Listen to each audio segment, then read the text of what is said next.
Welcome to another episode of Get Real with Kacey Kasem. It's the podcast that goes behind the scenes of the fantasy football industry through interviews with some of the best in the business. For this episode, I got to talk with Rich Dotson, founder of DynastyNerds.com and host of the Dynasty Nerds Podcast. We talked about his roots in sports inherited from his grandpa, skateboarding and listening to punk rock as a teen, buying magazines back in the day to do fantasy football research, downloading music and making mixed CDs, how he started playing Dynasty, what the Nerd Herd is all about, running a successful fantasy football site, and a ton more.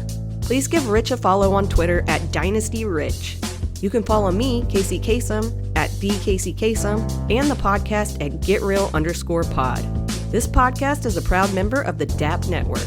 Also, you can find my content with Roto-Baller, Fantasy Six Pack, and South Harmon Fantasy Football. And don't forget to check out SundayDreamersClub.com for some awesome fantasy football inspired t-shirts. And now, it's time to get real with Rich Dotson on Get Real with Kacey Kasem. All right, there's so many things. There's so many new things up here because I just started working from home. So I'm trying to get my mind from the office to being here. Where is everything? How do I do this? I've never had a MacBook before, so everything's in different spots. And you have an iPhone? No.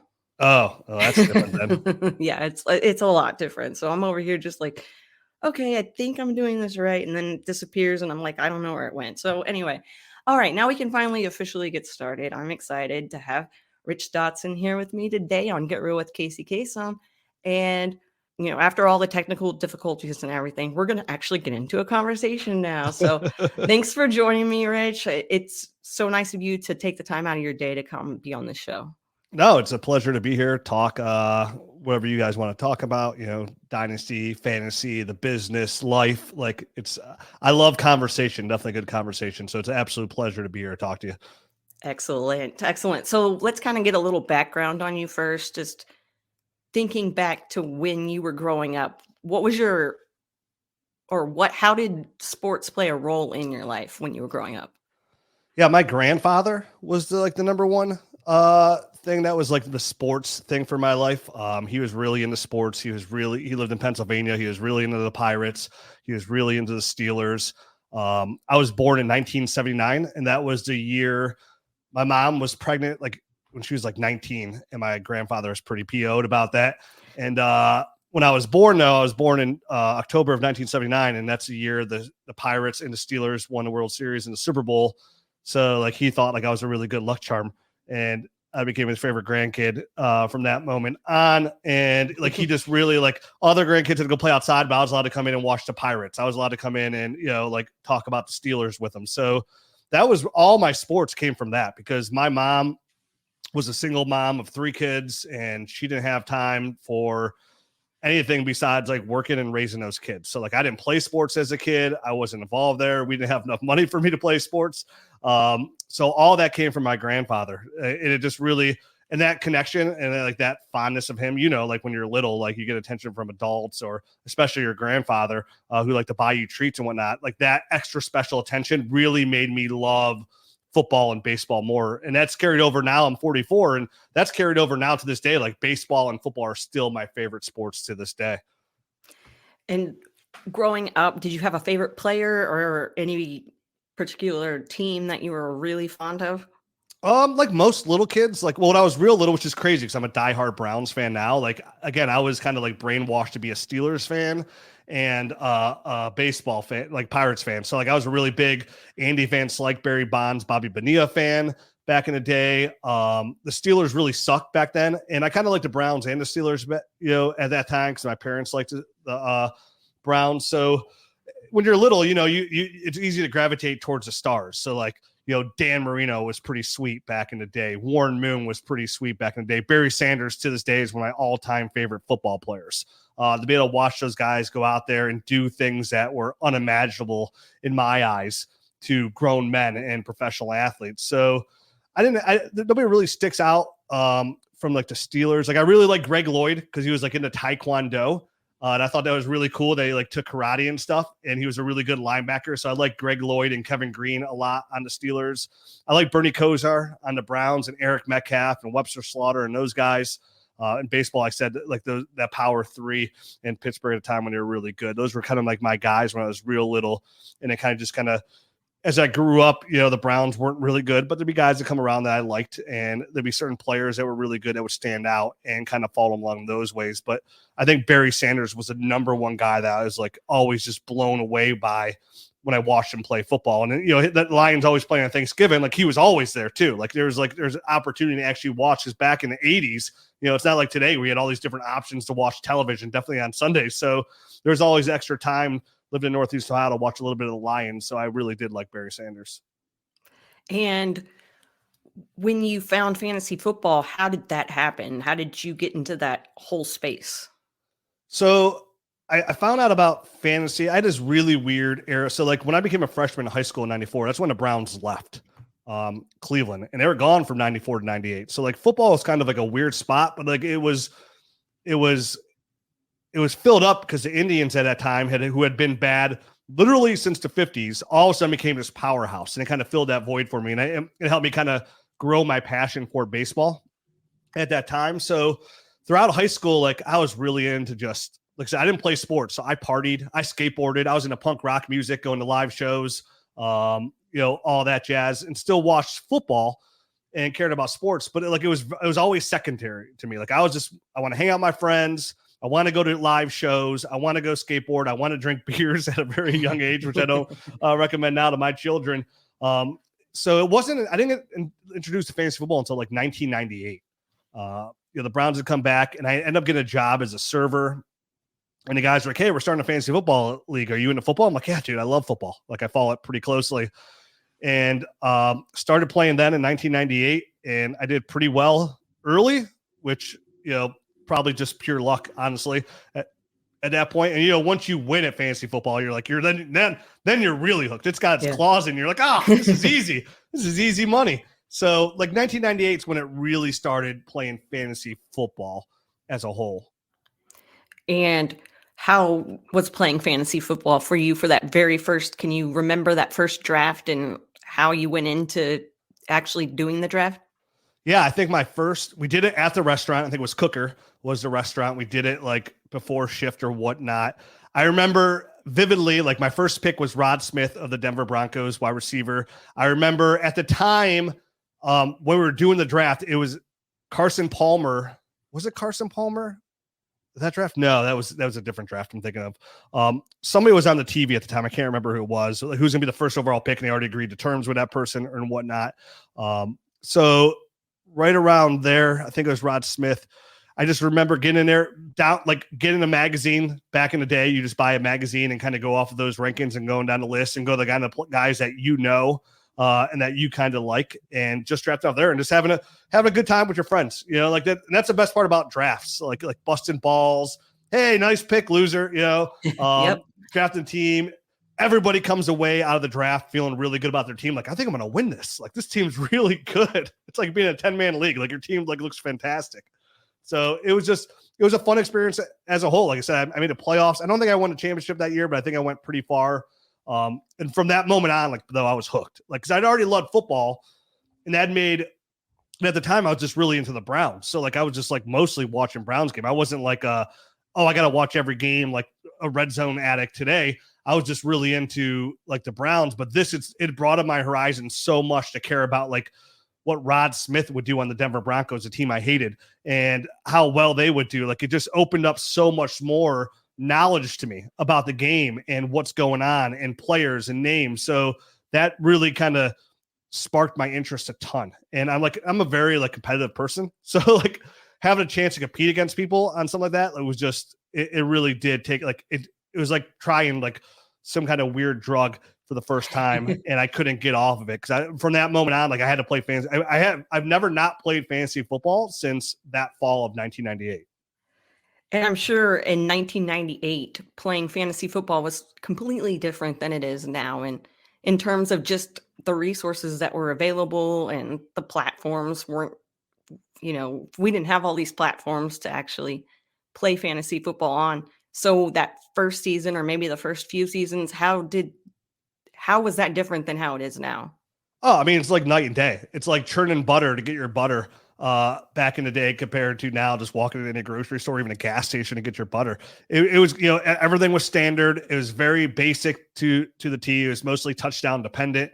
And again, like you said, the information was like magazines. Like you'd go buy the magazine that was at the supermarket, and that'd be your fantasy football like information for the year. And you kind of go off of that. Even the internet at that time was still relatively like new.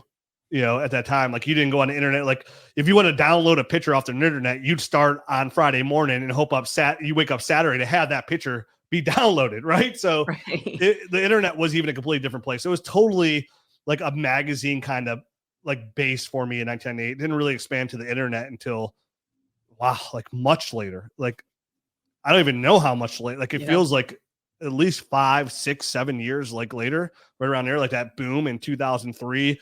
2002. I mean, I guess Napster was like 2000.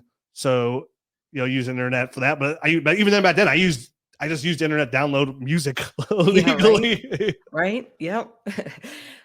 Yes. I think we've all been there, at least if we're around that age group. Yeah. Downloading illegal music. I mean, I guess I can cop to it now. So, but yeah, that was the jam back in the day. It was. I remember going to college, 1999. And one of my buddy's roommates was like, hey, man, this guy can make you a CD with any songs you want on it. I'm like, what? That's impossible. He's like, yeah, man, just give me a list of 10 songs. He'll make it. And I'm like, all right. Like I'll put Paperboy in a ditty, Madonna like a virgin. Like I had this like really super sweet playlist. Like it was mind blowing at the time. That was like the greatest technology I've ever heard of in my entire life.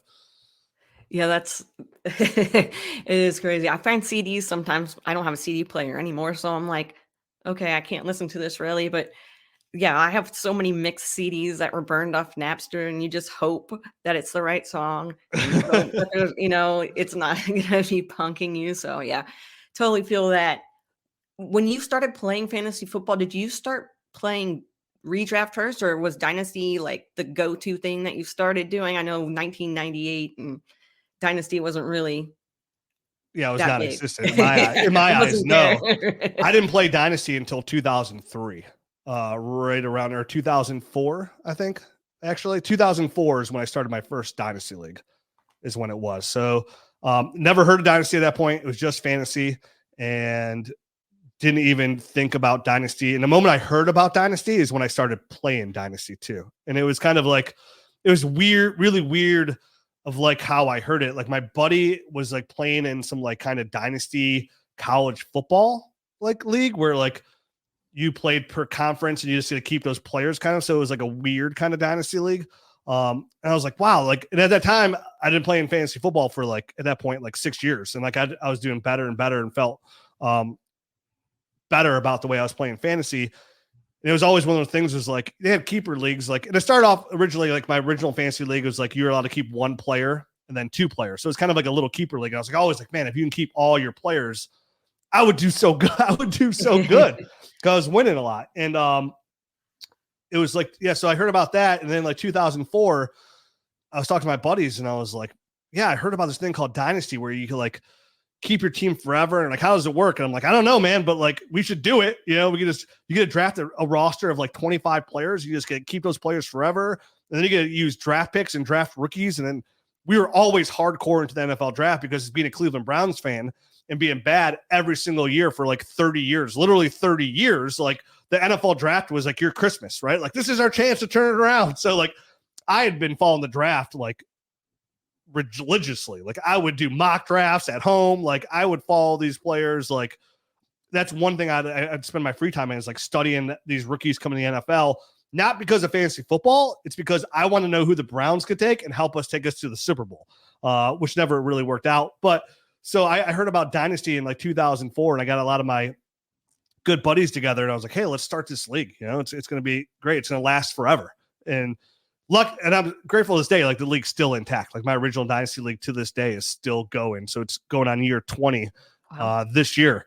And that's exciting by itself. So yeah, we had no idea. Like we literally made up the rule. Like there was no websites. There was no, information. There was no there's not even any magazines at that point of like how you could play Dynasty fantasy football. So we just made up the rules on our own, which is which is what I'm really happy with too, is like a lot of that kind of translated into like how we play fantasy today, like taxi squads. We actually used to call them practice squads because that's what the NFL called them. So we called it a practice squad. And we're like, hey, you get the rights to these rookies for 2 years. And it was all done on Yahoo too. So like everything had to be done like manually. I had to do everything manually through like an Excel sheet.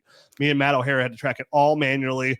And it kind of just like carried right over from our redraft league. So everything was standard, very typical: kickers, defense, 3 wide receivers, 2 running backs, tight end, quarterback, 6 points for touchdown. So that's how it all started. And we just had a big day where we were drinking beers in my garage and had set up this huge draft room and spent like 6-7 hours doing this startup draft with nobody knowing what you're doing. I ended up with a first overall pick, and I think I took LaDainian Tomlinson with my first overall pick. And then Reggie Wayne with my second overall pick. And that was it. Once that started, that consumed me like no other. Like that was on a whole nother level of like addiction, playing Dynasty Fantasy Football. Cause that's all we talked about. Like it's all me and my good buddies talked about in our free time. Like our then girlfriends, who ended up being our wives, were like, dude, do you guys ever like stop talking? And like football is like, it's June. Football's not even going on. We're sitting there talking trades, rookies, and it's all we talk about, like all the time. Like we sit there like, oh, who are you going to draft? Who you want to trade? Oh, trade me this guy. So it was it consumed us all. And we all loved it. And a majority of that league is still in the league today, which is also great. Like a lot of those guys stuck around. Like 2 guys left after the first year right away, but then the 2 guys that came in kind of stuck around for the whole time as well. So to have a lot of those guys still in the league for this long has also made it like a ton of fun. Yeah, I bet having that kind of league and having that kind of closeness with the people that are in the league with you is always exciting to have, because you don't like being, I mean, I don't like being in those leagues where it's not active and you don't know anybody. And it's just like, why am I even in this league? But yeah, those home leagues like that, where you can get together and trash talk like you were talking about and all that other stuff. It's really fun to be able to experience that. What is your favorite type of like draft setup? Like if you were to have like ultimate draft where you could either do it in person or you could do it, out at a bar somewhere at somebody's house, what kind of setup is your favorite kind of thing to do? Yeah, I definitely think in-person drafts are absolutely the best. Like I think in my dream scenario for like a draft, it's always going to be in person. It's going to be at somebody's house with no rush whatsoever on like, hey, you got 2 minutes to make a pick.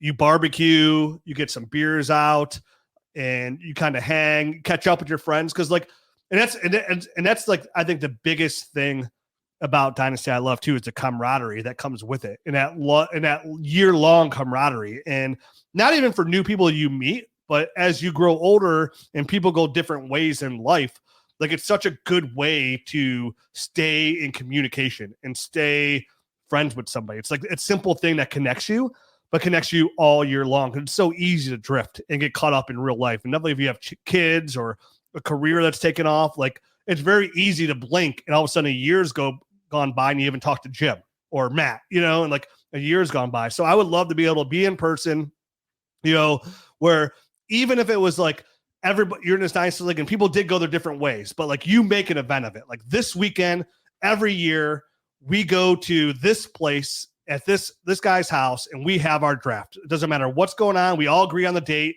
You fly in, we get together, and it's kind of like a class reunion per se. And you just kind of get to hang out, bust balls. Hey, you drafted that rookie. What a terrible pick. What an awful pick. He's going to be a bust. Which is always fun to do too, because it's not, when you're with your friends, they know it's not done out of hate or anger. Like you're just there to bust balls. So that's my dream scenario, is actually have a day, because not only you get to try and better your Dynasty team and like put all that time and research you put into that moment to get up to that point to make your pick, but then you also get to hang out with people that you truly care about and have a good time. And that's always great, no matter what you're doing, right? You can just tell me, hey, you're going to prison for 2 years, but you're going with your 12 best friends. Like, oh, this won't be too bad. I could live with this. So that anytime you get to spend, anytime you spend any time with people that you care about, like it's a good time. So that just makes it even better when you're doing something that you love with the people that you love.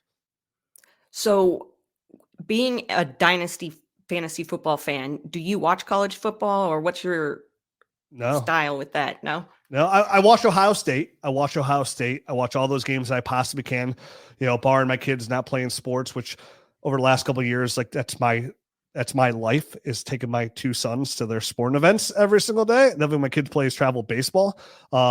So like I watch college football and I'll watch big games when I can, but I watch every Ohio State game I possibly can. But I am a person that does not watch college football. Like I have to watch every game. Like that's not like, because I'm so consumed with like what I do now with Dynasty, like being an analyst and own a website. Like I had to put so much time into the NFL, and Dynasty 365. So like it doesn't leave a lot of time. Like having kids, doing a podcast every day, every once a week, now twice a week for 10 years, having kids, having a wife, having friends, having family, like it's real time consuming. So for me, I don't spend a lot of time watching college football. And I feel like though that has like, it's done me well over the years because I go into my rookie process completely unbiased. Like I hear people's names and whatnot, but like I have no pre-inclination about like, hey, this player is going to be good no matter what. Cause I saw a couple plays or a couple games here and there. Like I go in to watch the tape and it's all fresh to me. Like it's all new. And I get to learn about a player for the first time in depth. So I actually feel like it actually helps me over time by not being able to watch a lot of college football. Yeah, I know when I first started playing Dynasty, I was really concerned that I wouldn't be able to do it because I don't watch college football, so I was hesitant. But then I was like, whatever, I'm going to try it anyway. So I did, and it worked out. So I'm continuing to play Dynasty for however many years it's been now. But yeah, that was the biggest thing for me, was like, I'm going to be so behind and blah, blah, blah, blah, blah. But it wasn't like that at all. And that's the thing too. Like now there's so many resources. You don't have to watch college. Like you don't have to put any of that time into. And that's like, I guess that's what my job is, right? To put in all the time so other people don't have to put the time in. Like that's basically my whole job, is to make sure that everybody else go have a good time when it comes time to make a trade, or more importantly, draft a certain rookie. Like, hey, I'll just throw on the Dynasty Nerds podcast and like, I'll get all the information I need and I'll be prepared. And I can just get prepared in hours compared to like putting all this time in. So it's great nowadays where that you can play Dynasty and still find high success by just, subscribing to a website, or not even subscribing, just being on Twitter. Really, just being on Twitter will be enough to kind of help you base an opinion to help you like make the draft picks that you need to make. And when you first started playing Dynasty, obviously you were talking about there weren't really any resources back then. And you talked a lot with your friends about Dynasty and about fantasy football. So is that what made you decide to start doing Dynasty Nerds content and putting things out for people to consume? Yeah, it really, so it started like probably right around like 2010, 2009. I told one of my buddies, I was like, hey man, like we should start a Dynasty fantasy football website. Like there's nothing out there like for these people. And like, we put so much time, me and like my buddies, we put so much time into it, like scouting these rookies, and then like scouting is like reading up on them, getting at like trying to find local like websites to like read, like local scouter, like local people like writing about these playable, like putting like going above and beyond, like figure out about these rookies. Like we put so much time into it. We're like, why wouldn't we like start a website and like give our opinion on Dynasty? Because like we put so much time into it. Like we talk about it already nonstop. And my buddy at the time was like, yeah, I don't know, man. I don't know. Cause I'm not tech savvy. Like that's not my jam. Like me and computers are like arch nemesis. Like I don't put any time into it. And I'm lucky enough now where like, I don't have to, cause I have people around me that can do all that stuff. So I just point and click. And if I had to do something on my own, like I'm in big trouble.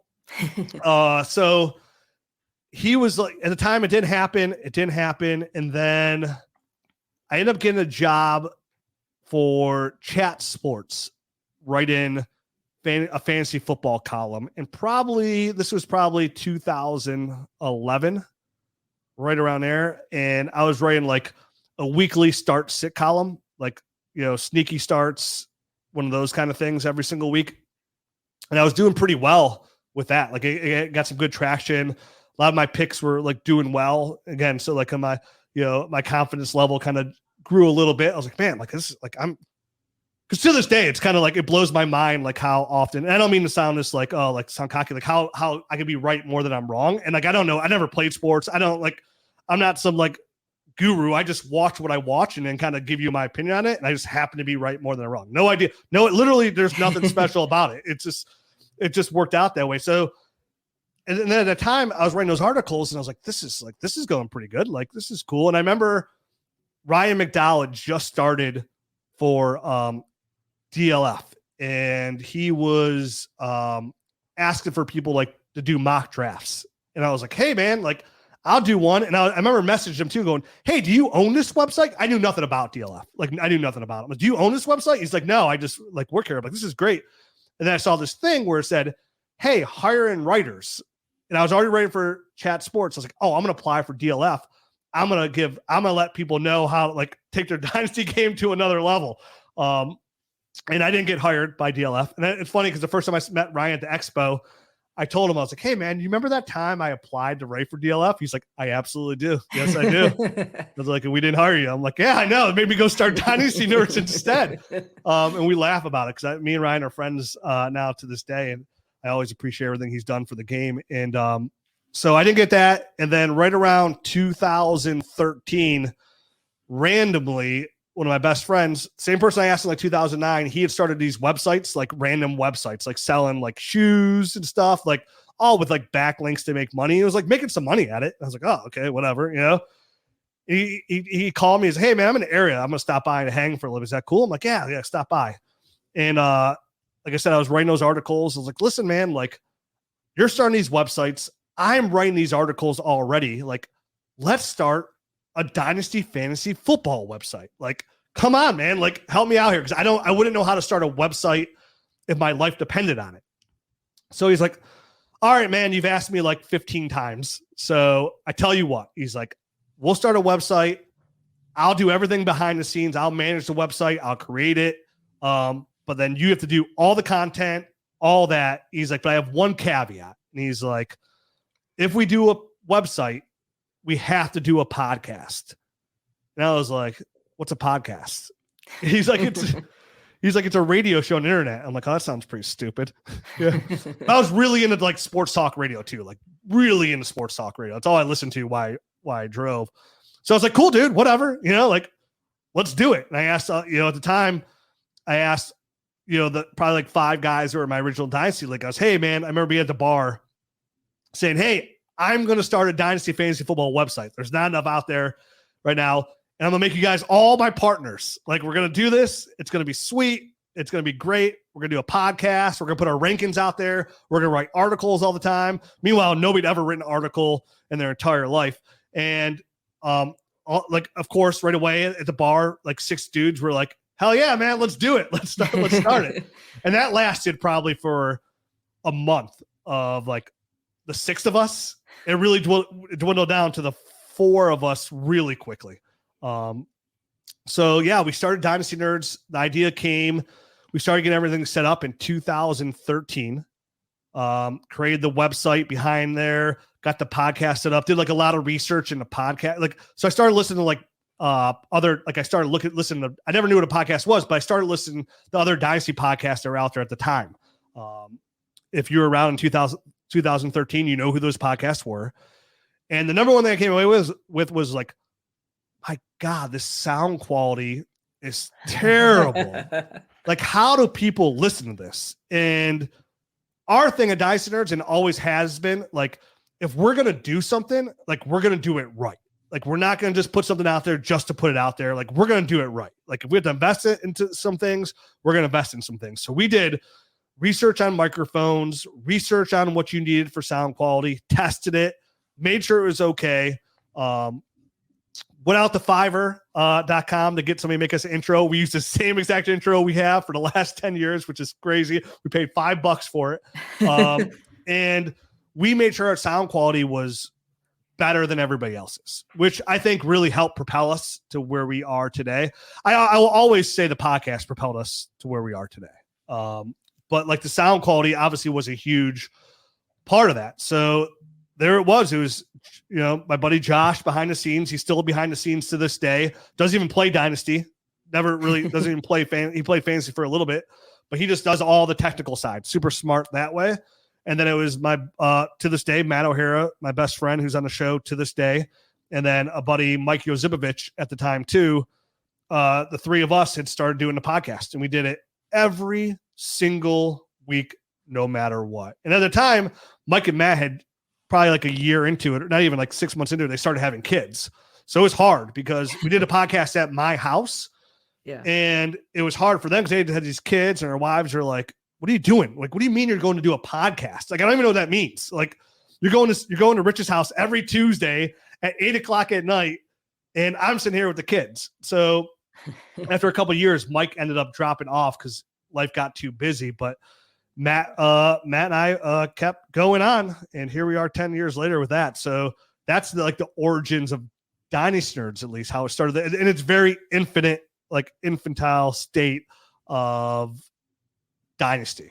And like, we were just so focused on not making money, but putting the best information we possibly could out there to help other players that love the game that we loved, and to honestly grow the game of Dynasty. Like, that's, to this day, I tell people, they ask me about Dynasty Nerds, I've had one goal with Dynasty Nerds, and it's not to make money, it's to grow the game of Dynasty.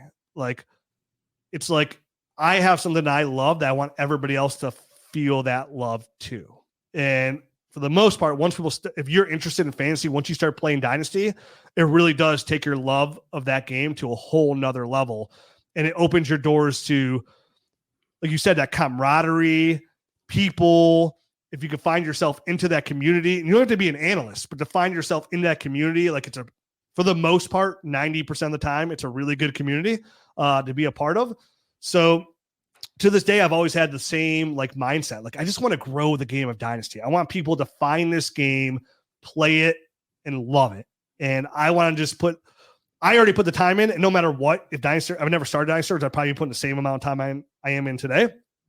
Now I had an outlet for this information I'm putting all this time into, instead of just talking to my buddies with, I get to go out there and talk on a microphone, or write articles and put it out there. And then, when that hits, you're like, oh, look at me. Look, I'm right. Like, that rookie was great. Like, it worked out. Like, I know what I'm doing. But it's just like anything. It's like any project you put a lot of time into, and then it works out. Like, there's reward there, because you tried your hand at something, you put a lot of time into it, and it worked out. So there's joy there. It's the same thing of I talk about having Drew Brees on my roster for 15 years. Like, Drew Brees ended up becoming my favorite players of all time, because I drafted him.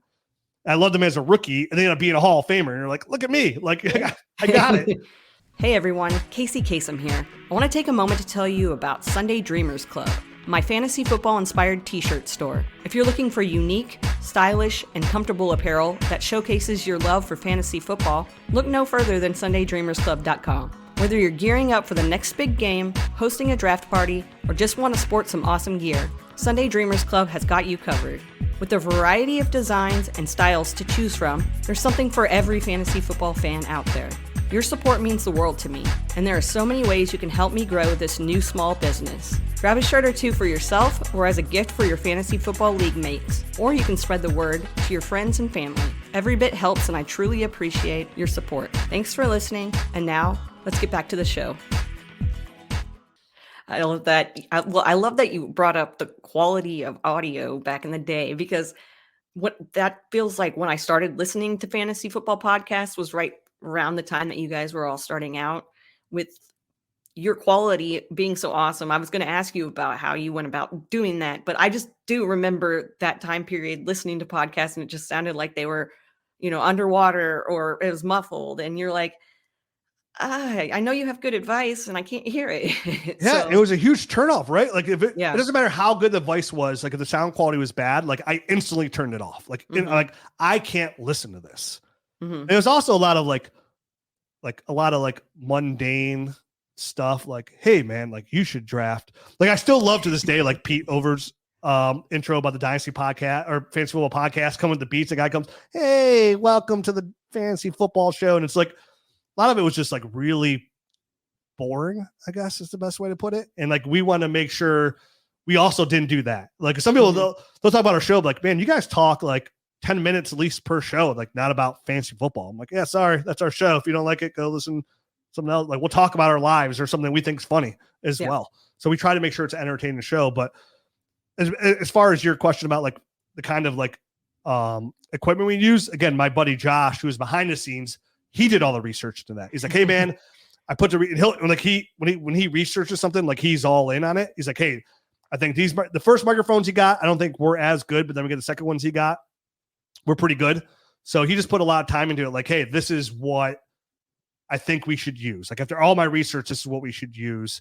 And that's what we use. Like he would just tell us what we needed and how to go about it. And we would just do what he told us. Like I said, I'm not tech savvy, so you have to tell me what to do.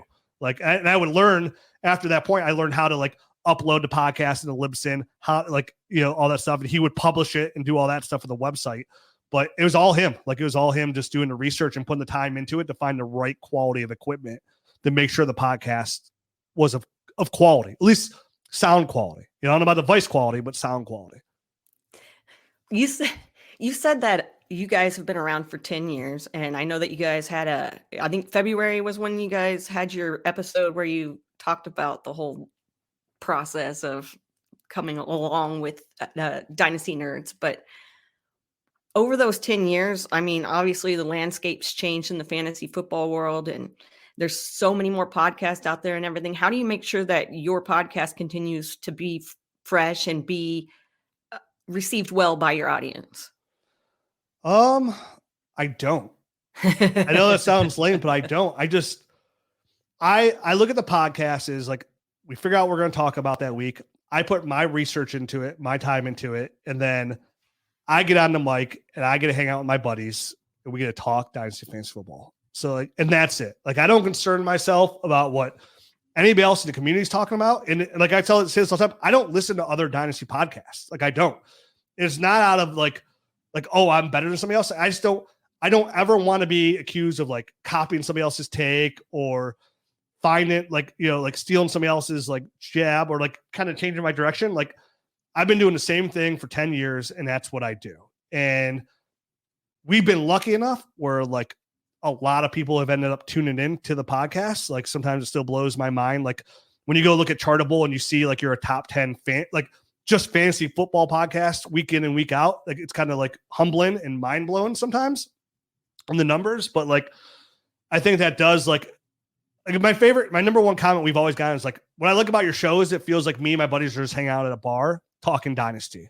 So that's all I do is I just try to make sure like I'm having a good time with the people we're talking about, putting out, some decent information, and that's it. And I don't listen to the shows back.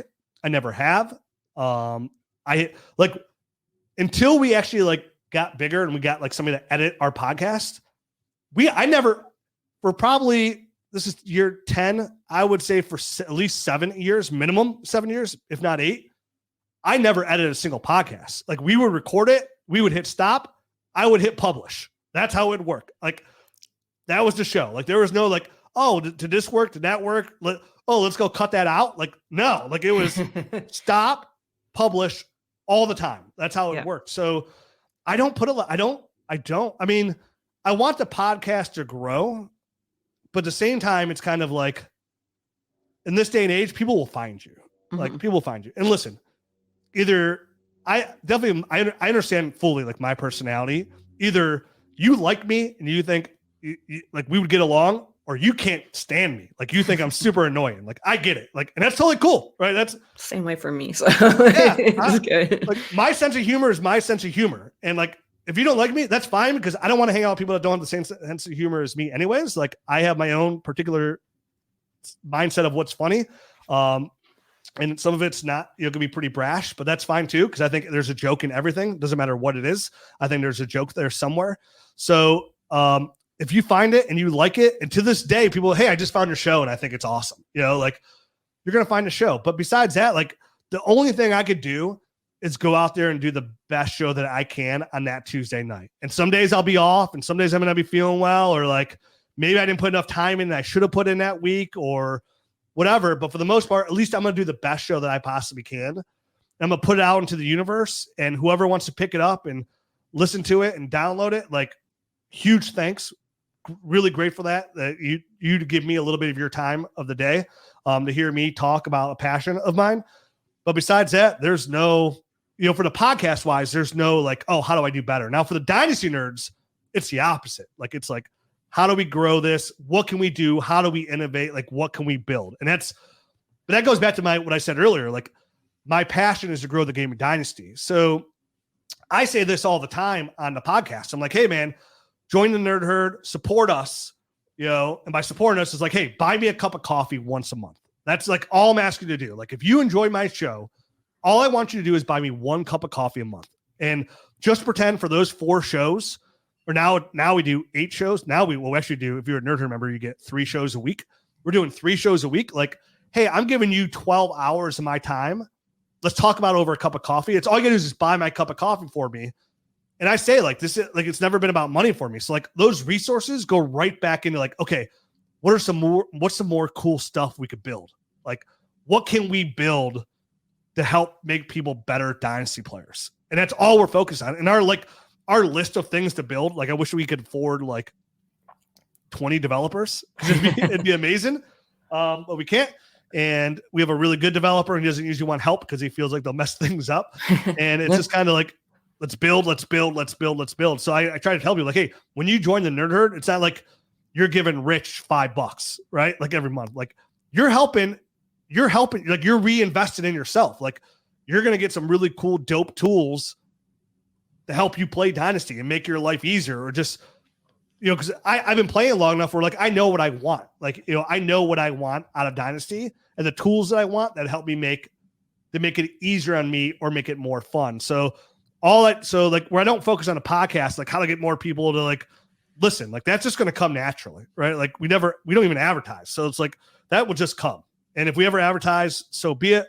But like, I do care about like growing Dynasty Nerds. But again, it's not from like growing it to the point of like, oh, I want to go buy a yacht. It's more of like, man, I want to build more cool, dope tools so people can use them, which will help. Because like you said, if you don't watch college football, you want to make it as, because we can't, like, we're not super deep analytical people. Like, I'm a film guy. Like, I watch film, I give my opinion. That's what it is. Like, I understand like analytics is a part of it. We've incorporated that more now in the Dynasty Nerds, but like, we want to cater to the casual Dynasty player.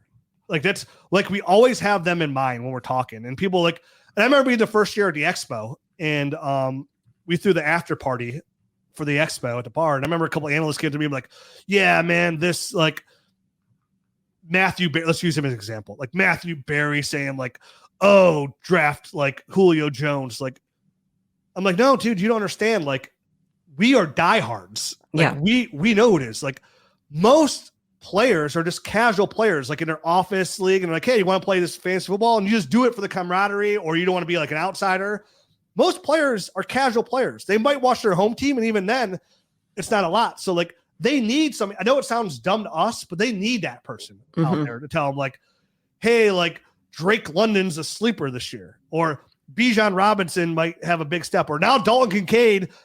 Now Stephon Diggs is traded. Dalton Kincaid's the head of the pack, and you might be like, oh yeah, no crap, Dalton Kincaid's the head of the pack. Well, this person over here doesn't even know who Dalton Kincaid is. Yeah. Oh my gosh, you're. Thank you for saying all that. I see it. Well, I feel like when I'm putting out content, when I'm writing articles and stuff, I'm like, oh my gosh, this doesn't sound as, stat driven and this, that, and the other. This just sounds like, but then I have to think back to when I was playing at the beginning and when I was just consuming content. I just wanted to know who are the good players and why should I take them? And I don't need, so I get that. Yeah. It's not dumb to be writing about. No, because then if you're not doing that, then who's providing those people with the information? And like, right. And we again, we don't dumb down Dynasty Nerds, but we make sure we cover all aspects of that too, like with our coverage, because like people need that information, and Dynasty's still growing. Like Dynasty's still in its infancy stages here. Like the dam is not broke. Like there's a leak in the dam now. I told Mike Clay that a couple of years ago. I was like, hey man, I just want to tell you, like, I really appreciate what you do for Dynasty by just like what ESPN allowed you to do, because that grows the game. And now that Matthew Berry talks about it, like it helps grow the game, right? Because I do feel like once you play Dynasty, you don't go back. So for me, it's like, yeah, you need those kind of people. And I understand where people are like, because I mean, try talking to the casual player about like breakout age and, you know, war and stuff like that. Like, they don't know what that means. And they don't want to sit there. Like, you're going to put all these analytics into a article. They're not going to read that. Like, they're going to be like, oh, okay, this makes sense to me. They're like, no. Is he fast? Can he catch the football? Is he schemed open?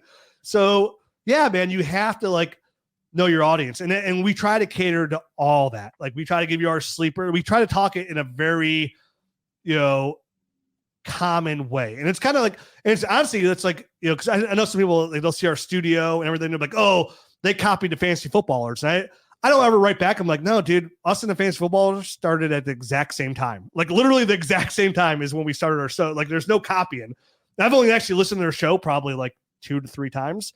But same thing. Like, you're catering to a mass audience that's trying to play a game. And there's a reason they're listening to you. And if you want to cater to those hardcore analytic people, that's fine. But now you're talking about a niche of a niche. You're right. You're talking about a small amount of people, now a smaller amount of people that really care about like that kind of information. You know, like it's hard. Like it's like, and I just want to get, like I said, I just want to grow the game. So I just want to talk about it in the most fun, the most easy way possible to people to enjoy that game, and always hammer home the importance of like, what are the ground basics of Dynasty, you know, and which for the number one ground basis is winning. Like that's where I differ. Like, that's where we differ from a lot of other shows too. Like we like to go left when other people are going right. And we found a lot of success on that. Like, people are like, oh, draft this person. And we're like, no, don't draft that person. Like, people are like, oh, Jamal Williams. Like, no, draft Aaron Jones instead. Or like, hey, this player is going to be good. Like, we don't think he's going to be good. Like, the tape doesn't say he's going to be good. We'll go left. And same thing, like, we don't value draft picks as much as other people because we'd rather find a way to win, like, your league. Like, we say on the show all the time, like, some people, like, they're so worried about like how their team looks on paper compared to like, how do I win a championship? Mm-hmm. And that's all that, like, to me personally, like I said earlier, like, I'm competitive. Like, that's all that matters. Like, how do I get that? Like, I have no problem going all in and slightly overpaying by giving up what some people say a draft pick is overpaying for a player, when we've done historical data where if you have pick 10 through 12, so 9, 10, 11, pick 9 through 12 in your rookie draft, 9 through 12, over the last 15 years, we did the average ADP of rookie drafts. 50% of those players, picks 9 through 12 over the last 15 years, 50% aren't even rosterable on your roster. Like, not even rosterable, those rookie picks. So like, and those are contenders, right? Like, those are contenders that we're talking about. So it's like, if I had to give up pick 10 to get Keenan Allen, you know, last year, because I know it can help me win, then I'm giving up Keenan Allen. Or Mike Evans is even a better example. But like, because Mike Evans has been, you know, talked down upon for probably 3 years. Like, Joe Mixon falls to that category. People talk like, oh, Joe Mixon's washed. Oh, you put on Twitter and you're like, hey, give him a first round pick for Joe Mixon. And people are like, don't understand, like, in a vacuum, how that would help your team, like, win a ship. And they're like, oh, what a terrible trade. Like, you're a terrible dynasty. Or the number one thing, like, oh, let me know next time you're joining a dynasty league so I can join a league with you. Yeah. You know, like one of those comments like that. And you're like, okay, buddy. Oh man. So it's like, you want to win. Like, it's fun playing. It's fun drafting rookies. It's fun doing that. But like, I tell people all the time, nothing's more fun than winning. Right. Nothing's more fun. And like, I say this on the show all the time, like, you're not going to go home, you know, when you're old and people are like, oh, grandpa, like, you played Dynasty for 30 years. I'm like, yeah, I came in second place 25 times. Like, oh, okay. Nobody, like, they don't care. Like, you're not bragging about that, but like, championships last forever. And never even get a good league. Like, our home league has a trophy. We've had a trophy for 20 years. And you get your name engraved. It looks like a Heisman trophy, and you get your name engraved on the trophy. I could care less about the money. I can care less about any other league, my high stakes leagues or anything. I want my name on that trophy because that's forever, right? Like, that's there. That shows it. Like, all my hard work came to fruition. Like, I won my league. And it's hard. It is. It's hard to win. Doesn't matter how good your team looks on paper, because you get those playoffs, it takes one Alvin Kamara Christmas game where he scores 6 touchdowns and you're toast, right? Like, or, you know, Joe Burrow and Jamar Chase go off in the championship week for a combined 95 points and you're toast. I lost to Scott Fishbowl that way.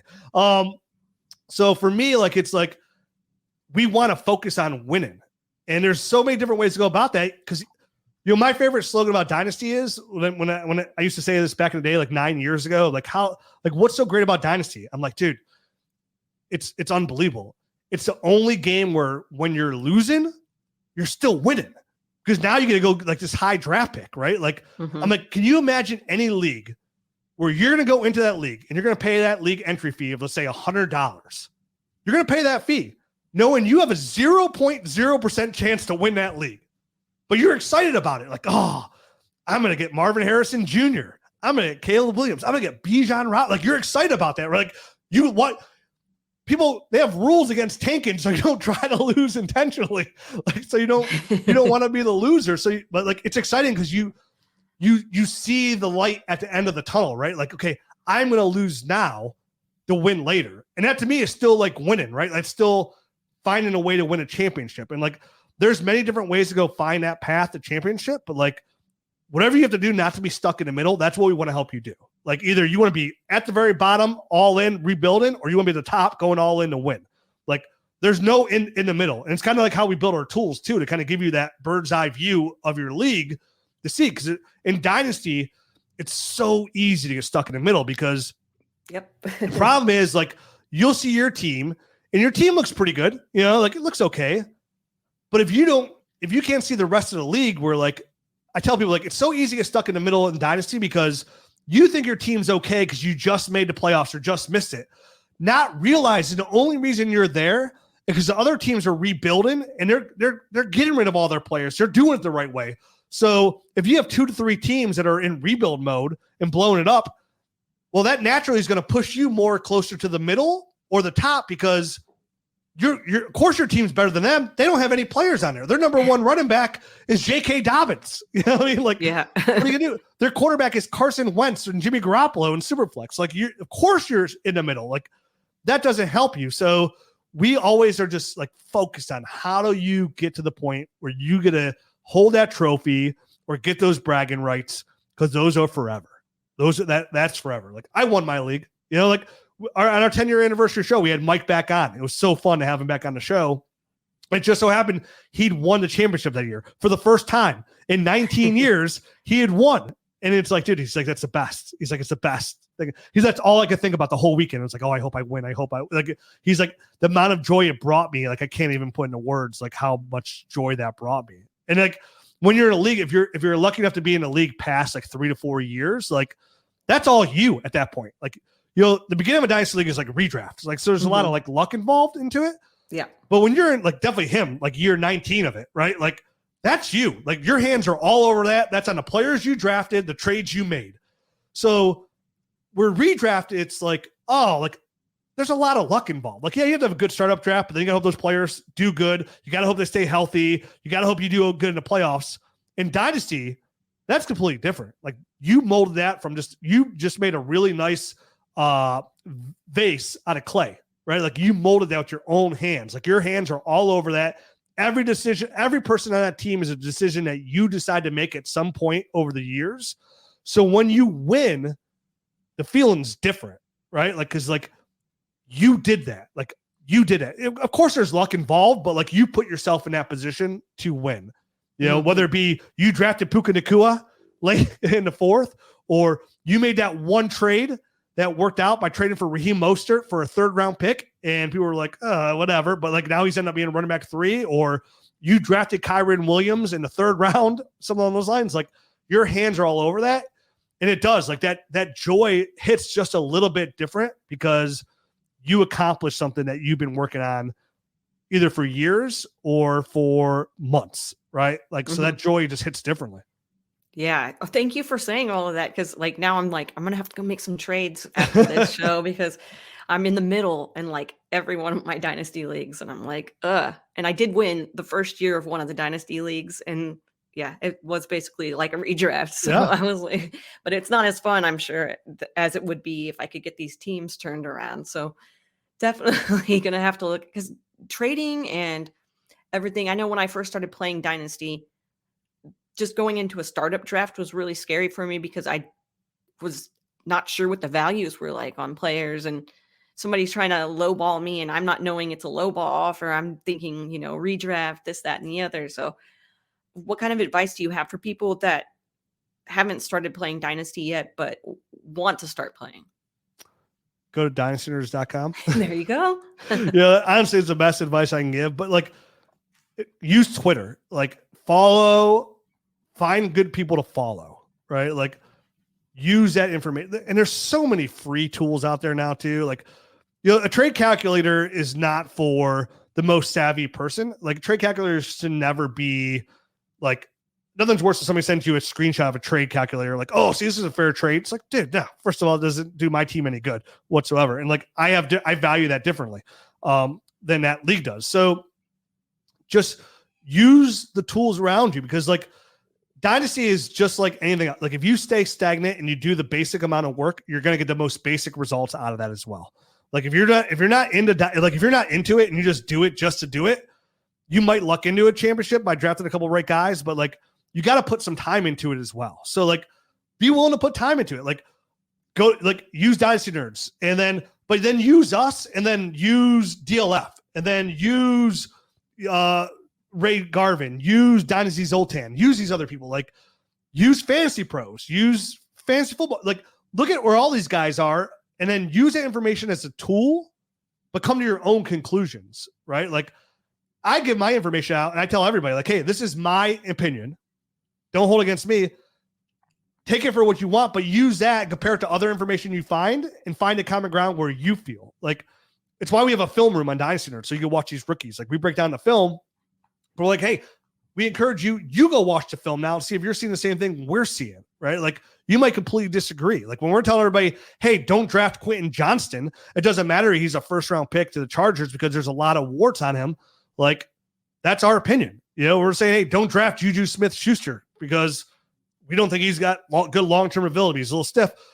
That's fine. Like, but you have to be able to put in some work. Otherwise, you're just going off the NFL draft. And listen, NFL draft gets it wrong just as much as everybody else. Because you end up drafting like John Ross, Darius Hayward-Bay, like guys along those lines that sometimes players are literally just, and we talk about in the podcast, like some players are better help for their NFL team than they are for your fantasy football team.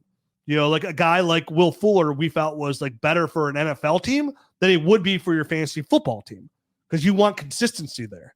So I would just tell everybody, like today compared to when we started is like, again, like we are living back when I started, it's like we were living with dinosaurs, and now we're living in 2024 with all the information at your fingertips. Like, and you don't even have to pay money for it. Like it's all out there. If you Google Dynasty Fantasy Football rankings, you're going to find 15 different people's rankings right away. If you want to Google Dynasty rankings overall as a whole, you're going to find them everywhere. And now, with the free sites and all that, you might have put a little bit extra work in and kind of do like, okay, this site has them at 14. This site has them at 32. You know what I mean? Like, let me go find a third site and kind of see where it is. Like, and do it that way. It's kind of like, it's just like poker, right? Like, if you have ace king, you feel way better going to the hand if you have 7-2. So put yourself in the best position when you're ready to enter the game, or when you're ready to enter a pot per se. Make sure you have a good hand doing it, because if you enter the pot 7-2, don't be surprised when you lose, right?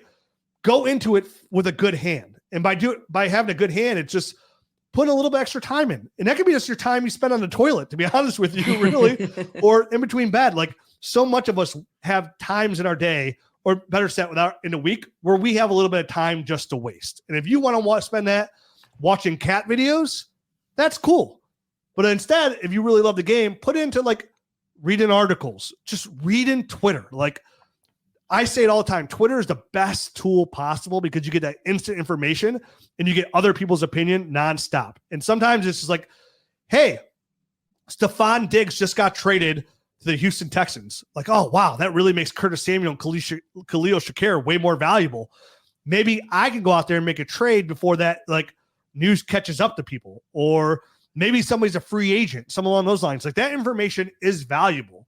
Like going out there, like, hey, can I get Curtis Samuel off you? What do you want? Like, give me a third. Like, cool, great, this is fantastic. I just got the number one current receiver for the Buffalo Bills for a third round pick. Like, like information comes in all different facets, right? Like of how you can get the information from websites to Twitter to reporters to television. Like there's so many different ways to play the game in Dynasty.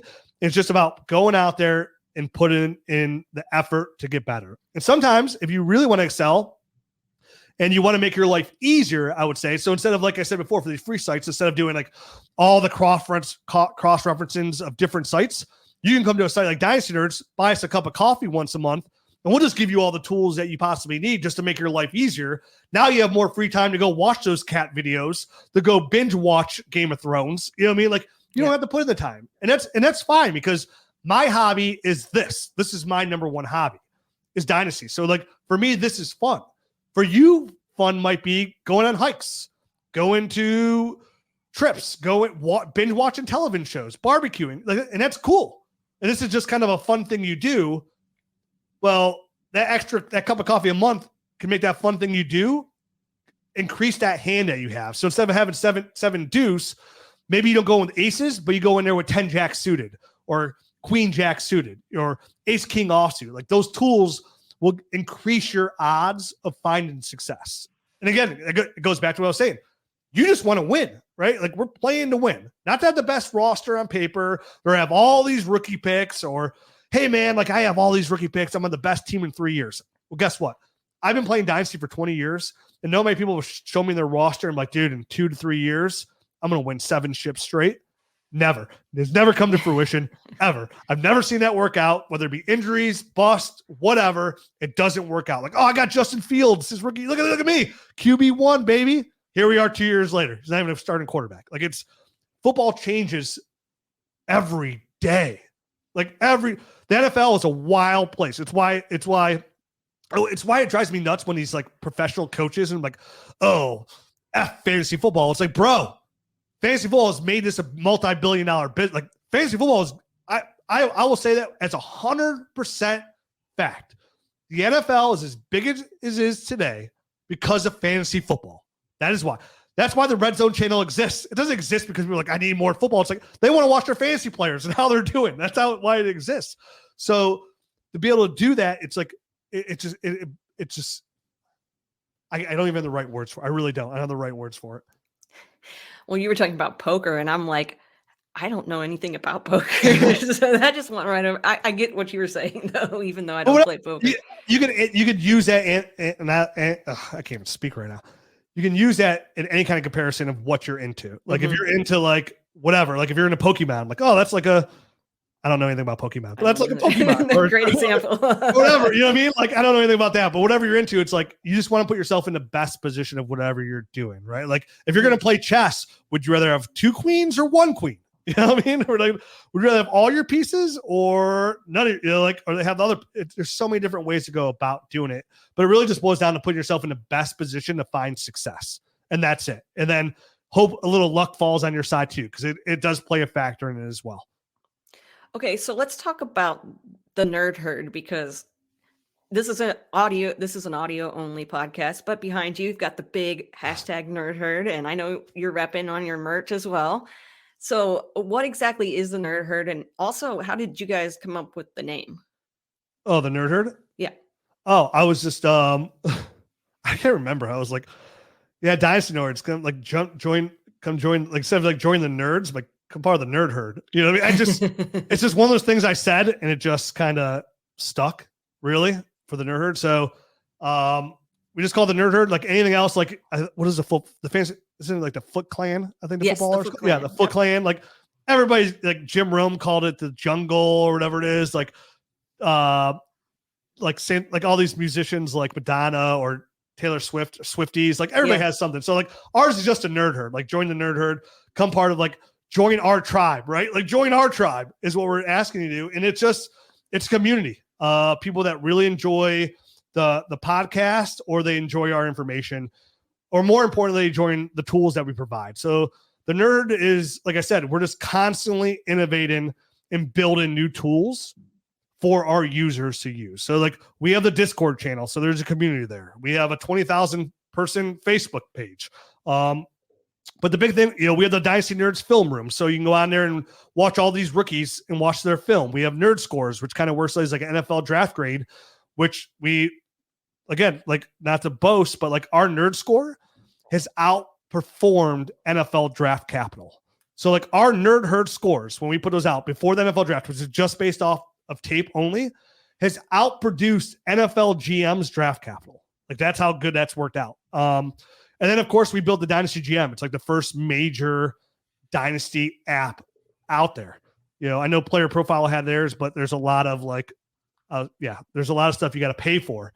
Where our app is free, but like obviously, like anything, like if you pay for it, there's a lot more you can get out of it, like way more out of it. So, like you said, being stuck in the middle, like my favorite thing about our app, we have a league analyzer where like it just shows you the whole league as a whole. You can put it in contender mode. You can put it in dynasty mode. It kind of show you where you stand and where your weaknesses are and your strengths, right? Like, because nothing's worse where like, man, I really need a wide receiver. Go into your league, go click on this team, look at their wide receivers. There's 11 other teams in your league. By the time you get to the 10th team, you forgot already what team one had. So it makes your life easier, right? I need a receiver. Oh, look, Kacey's got a ton of receivers, but she needs a tight end. I'm really strong at tight end. It's going to help move a trade up, right? Like, and it's going to show you, like, when you click on them now, they'll have a player card and say, hey, wow, she's loaded wide receiver. It'll tell you DJ Moore is Kacey's wide receiver 3. It'll tell you that. So like, oh, wow. Like, so the odds of her trading DJ Moore are way higher than if that said DJ Moore is her wide receiver 1, right? Like, so if I go, hey, I want to go trade for Curtis Samuel right now, and I click on Curtis Samuel in that league in the Dynasty GM, it'll tell you, hey, Curtis Samuel is currently Kacey's wide receiver 8. Well, the odds of Kacey getting rid of Curtis Samuel now just like skyrocketed, right? Because like she doesn't need Curtis Samuel whatsoever. Where if it says Curtis Samuel is her wide receiver 2, it's like, okay, it doesn't matter. I'm not getting Curtis Samuel off of her.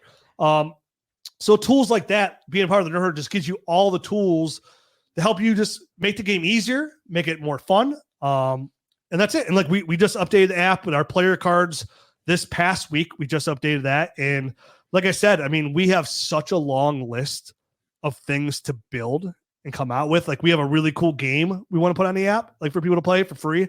That hopefully will be done this summer. So like it's just about getting the tools, getting the information, getting the extra podcasts, getting the Discord, getting like access to AMAs with us and get to hang out, things along those lines. So like we always say, for the price of a cup of coffee a month, like we're going to give you the tools that will help you be a better Dynasty player. And that's the Nerd Herd, right? Like it's our community. It's the Dynasty Nerds community. If you like what we do, join our community. And listen, we're not for everybody. Like some people are like, oh, nerd sucks. Like I'm a DLF guy, or hey, nerd sucks. I only listen to Ray Garvin. That's cool. Like I love everybody. Like I love Ray. Ray knows I love him. Shit. Ray started with us. Ray started with Dynasty Nerds. There's a lot of people that have gone and come through this community that have been a part of this. And I've told, me and Ryan McDowell have talked about this a ton. Definitely back in the day. Like this is not a competition. Like we don't view this as a competition. Like, oh, it's nerds or nobody else. It's like, no, listen to nerds and listen to somebody else. Right. Like that's how you get the bet. That's how you come to like a really good, solid base of information. Like listen to everybody. Now we prefer you subscribe to us than somebody else because, we want to keep building dope stuff. But like, hey, if we're not your cup of tea, we're cool with that too. Like this is a community. Like we're all in this together. That's the way I look at this. Like I don't look at anybody as competition. There's nobody in this community besides one person. I won't mention their name that I don't like. And besides that, like I'm cool with like, and that's how I live my life anyways, but like, I'm cool with everybody. Like, hey man, like it's like when we go to the expo, like I met you at the expo for the first time. We had a very short conversation at the expo. It's like, oh, hey, Kacey, I've seen you on Twitter. Like, hey, I'm Rich. You know what I mean? Like I say all the time at the expo, it's like, all this is our Dungeons and Dragons convention or our Pokemon convention. This is just all what we're into, right? Like these go on all the time. It could be yarn knitting, whatever. These conventions go on all the time, but this is our nerd fest. Like this is what we nerd out about, right? So like, and when we're there, it's like, what I go to the expo for is like, I go there for the community and the camaraderie. Like I get to see people I talk to online a lot, or people that do work that I totally respect. People that have been guests on our podcasts like yours. And like, I go there not to like promote Dynasty Nerds. I go out there to have a good time, have a couple drinks, give out some high fives, give out some hugs, and like see this community that I'm a part of, because I'm a part of this community. Like I've established myself in this community to be a part of the fantasy football dynasty community. And I love this community and I love the game, like I said before. So we're all in this together. Like, and our goal is, and listen, I'm sure some people's goal is like, I just want to make money. I just want to make money. Like subscribe, buy this, buy that. And that's cool too. Like whatever you want to do, like, hey, ain't my jam. I don't care what you do, like do what you want to do. Love who you want to love. Does not affect me. Like I just worry about what I'm doing. And if you're down with that, then I'm down with you. And if you're not, that's cool too. No hard feelings. Like this is a big world. Not everybody can be friends. So like, I just want to go out and like see this community grow and expand.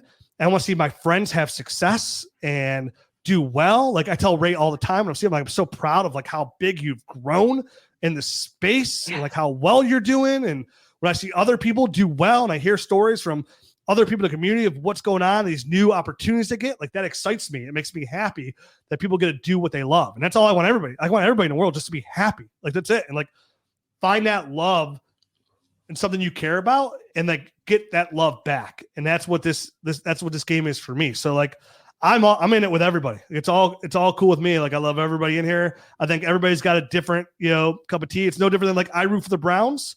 I don't hate you if you root for the Steelers or the Ravens. You know what I mean? Like I might bust your balls about it, but like, hey, we love football. We all have the same common interest. Yeah. I'm glad that you were talking about the expo because it is so cool to see so many people get together about fantasy football. It's like, wow, the internet is, for all the bad stuff with the internet, like that's the good part of the internet is being able to meet people and have this bond with people that don't even live around here, they're just everywhere. And it's just cool to see that kind of connection. And everybody being so like, cause you'll go there and like I said, there'll be like Mike Clay, who's, or Matthew Berry's never been to expo, but like someone on those lines, like people that are really big in the industry, like Matt Harmon, who's a great dude, who we're gonna have the Dynasty Nerds show Friday, which I'm pretty pumped about. But like these people that have a really large platform, like JJ Zacharias and Matt Harmon, Mike Clay, and then you get to see like, hey man, these are just other dudes that love fantasy football too. And that's all it is. Like there's no ego there. There's nobody in there that's got like a bigger head than somebody else is. Like everybody's just cool because they all understand like, hey, this is my passion too. My path is different than yours and what I do, but like it all still has the same roots and foundation. It's my love of the game. Yeah, definitely. And when you go to the expo, because there are people, I just had a guest on that had never been to the expo, but he wants to go this year. He's just I don't know, he's probably going to end up going, but there are people out there that want to go to the expo, but they're not sure if it's just for like analysts or if it's just for, this or that. And I know you explained that there are big names there that like are just as cool as like just the, like me, like the nobodies, so you're somebody. I'm somebody to somebody. But yeah, what kind of tips and tricks or advice do you have for people that are going maybe for the first time this year? Be social. Don't be like, oh, hey, that's so-and-so. Like, oh, I can't go say hi. Yeah. Go say hi. Pick people's brains. Talk to people. Like, hey man, what's up? Like, it's cool. Hey, I dig your work. You know what I mean? Like people like to hear that. People like the same thing. People like to hear like, hey, I appreciate that, man. Like I love when we go to me, hey man, I want to let you know you're the first Dynasty podcast I listen to. I love your show. Like that makes me feel good because I appreciate people listening. You know what I mean? Like I appreciate that. Like that reward to put it in that work. And like, remember, people are there to have a good time. Like that's what the expo is. Like the expo is like, I hate to say it, but like the expo part of it, like for all of us, like the actual expo day is like, that's like the work day. The best part is the whole weekend. You got to go for the whole weekend because Saturday is my favorite day at the expo. The big party. Like that's my favorite day. Walking around, talking to people, getting to spend time, like to see, like having a chance to say hi to you for 5 minutes and to say, hey, like, I've seen your work. I appreciate it, and every year growing. Like I become much better friends with a guy like Rich Rebar, for example, right? Like I think he's one of the greatest analysts in the world. Like because of the expo, I become friends with the Rich Rebar. You know what I mean? Like we become friends. Izzy Alcafas of Dynasty Trade Calculator, him and I have become really good friends. Like we text each other all the time because of that. So like, you never know what's going to come out of the expo. Like there's people that I literally look forward to at the expo, and some aren't even analysts. Honestly, there's 2 guys that aren't analysts, but every year we make sure like there's a part of it and we go get like trunk bears or whatever, like Kudu Doodle from My Fantasy Life. I met her for the first time last year, and her and I and a couple other people, we ended up like, I don't know, remember on was it Saturday where it rained like no tomorrow? Yeah. We ended up in the backs of a van drinking beers, and we had an unbelievable fun time. And I never met her before. You know what I mean? Like I'd never met her, and like we became friends on that day. Yeah. You know what I mean? Like, so like going to the expo, it's just about going. And even if you're not an analyst, because tons of people that go that aren't analysts, it's okay to go there and learn, and like not even learn, just have a good time, because it goes back to what I said. You're surrounded about people that love what you love. And that's always going to be a good time because there's common interest, right? The hardest thing to have a conversation with somebody is when you guys are like 2 completely different people, you have no common interest whatsoever. Like in today's world, like if you put a Republican and Democrat in a room together, they're going to be like, oh, they're going to bicker back and forth. Like no matter what they say, they are not going to get along. But you're going to be in a room, not even a room, a large area with thousands of people that all love what you love. So there's no not fun to be had. There's nothing you could, I mean, of course there's always something you can say, but there's nothing you're going to like be able to talk about that's not going to have you have a good time. And the good thing about that is like you turn right and there's somebody to talk to, then you turn left and there's somebody to talk about. And my biggest thing in the expo is like, I always feel like I didn't have enough time to talk to so-and-so, right? Like, oh, I was only talking to talk Shane Manila this year for 2 minutes. That's it, 2 minutes. Like I always talked to Shane for like an hour. Like what happened? Like as it grows, it's harder to spend more and more time with people, but like, you go there to have a good time on common interests. Like go there to have fun, and you might come away and learn some stuff. And guess what? The expo, you're going to get a lot of really cool merch, a lot of cool information. You're going to go sit down in front of some panels with some really smart people talking about some really cool stuff. So you will come away from the expo itself smarter than you were when you left, with some really good information and some really cool swag. But you're also going to meet some really cool people that have the same interests that you do. And you never know where you might make a new true friend. Like not like, hey, we're cool on Twitter, but like, hey, wow, like we're friends. Like we text each other now. You know what I mean? Like, yeah, I hear those stories all the time. And again, that fills my heart too, because I love to see that kind of connection over a common interest. It's really dope. It is. It's super dope. I love meeting people and finding out like they're not even that far from me. I could go and hang out with them if I want to, or like, hey, I have never even heard your podcast, and it's like one of the most amazing things I've ever heard, or whatever, you know, like after you listen to it. So just meeting those people and getting just, I don't know, it's just a great time. And I can't wait to go back in August. It's going to be a blast. And I always plug it on the show, but go check out the fantasyfootballexpo.com. And make sure you come to Canton, Ohio, and hang out with all of us, because we're looking forward to hanging out with you. Heck yeah, we are. I know that fantasy football is your hobby, the thing that you like doing the most. Like, but when you have free time to do other things, what are some of the activities or things that you enjoy doing? I love to snowboard. I love that. I love I have less time now, but I still love going to live shows whenever I get an opportunity to. I just love music. I love art behind music. I love it so much. There's no art for me. There's no art in the world that makes me feel something or see something in music, and especially like live music. Like it's a whole nother level for me, but like I love music. I love snowboarding. I love watching my kids play sports. Like I love to watch them find success there. Love hanging out with my friends. What else do I love to do? It's probably like a lot of it's spent watching, like so much of my time is consumed with football and family. Yeah. Like it's kind of hard to do, but activity wise, like I used to love to draw. I don't have time for that anymore. I used to love to read Stephen King books. Don't have time for that anymore. So snowboarding is probably my number one like winter hobby that I love to do. When I get an opportunity to do that. Besides that, I just really love like studying football. I really do. Hey, you know what? That's awesome. That is awesome. And I'm glad you get to do what you love and get to just immerse yourself in Dynasty fantasy football. And just, it's great.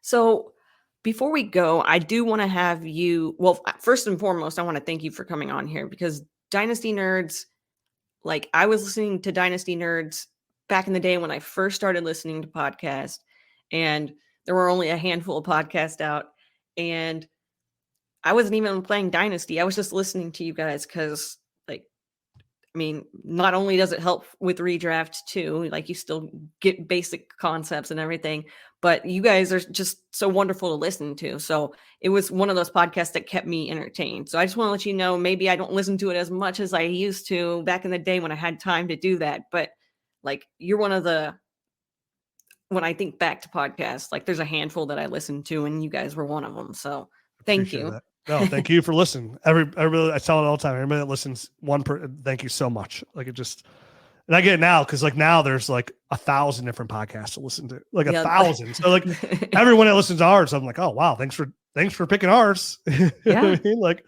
there's so many to go to. Like when you're looking at Chartable, like the advanced Chartable, like, oh look at us, we're number 1 in Mongolia. Like that's cool. Cool. I get all excited when I'm like 200th in France or something. But anyway, no, but before we go, I want you to go ahead and just let everybody know where they can find you, they can find your work, and what all you have going on. Yeah, I mean, I'm on Twitter at Dynasty Rich. I don't post on Twitter like nearly as much as I used to because like I save all my content for the podcast really these days, and like I mostly use Twitter to read and post. I'll put my rankings on there, but mostly just go to dynastynerds.com. I really encourage everybody to download the Dynasty Nerds app. It's free to download.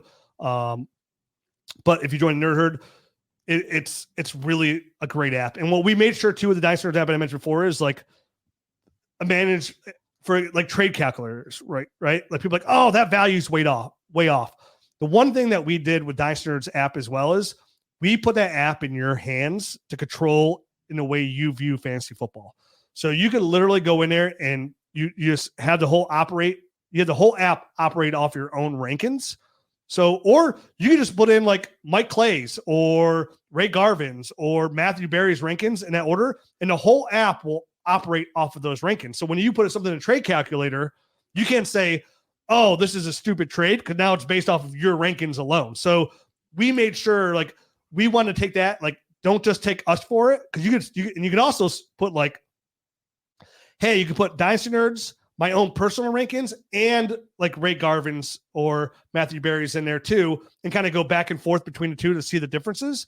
But like we made sure that app runs off of any way that you want to run it, right? Like, so the way that you view Dynasty or these fantasy players, it will run off that way. So if you put your own personal rankings in there or Fantasy Pros rankings in there, the trade calculator, the league analyzer, everything will work off of those rankings and that mindset. So we just try to build the tools to make you a better player, and we will continue to do that as long as we exist. Like we will consistently put in the resources that we have to build more stuff to make you not only make it easier, to make it more fun, right? Like I said, we want to put some games into the app to make it more fun throughout the season, off season as well, to kind of keep, because we understand like Dynasty's 365.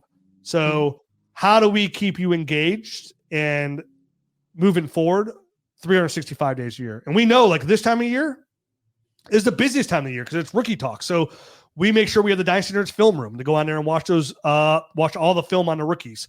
We give you the nerd score. And of course, right now, all we do for podcasts for 2 months is we break down the rookies every single week.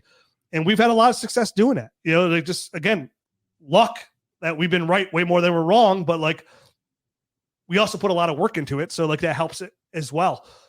So yeah, just Dynasty Nerds Podcast, anywhere you find a podcast, dynastynerds.com, the App Store, Twitter, we're there. You look up Dynasty Nerds and you'll find us, and we'll give you as much information as possible. Like I said, all our articles are free. We don't put anything behind a paywall. Our rankings are free on the website. It's just like anything. If you buy us a cup of coffee once a month, you're going to get way more customizable, cool stuff to use. All right. Well, thank you so much, Rich, for joining me. I'm going to go check the app out right after this.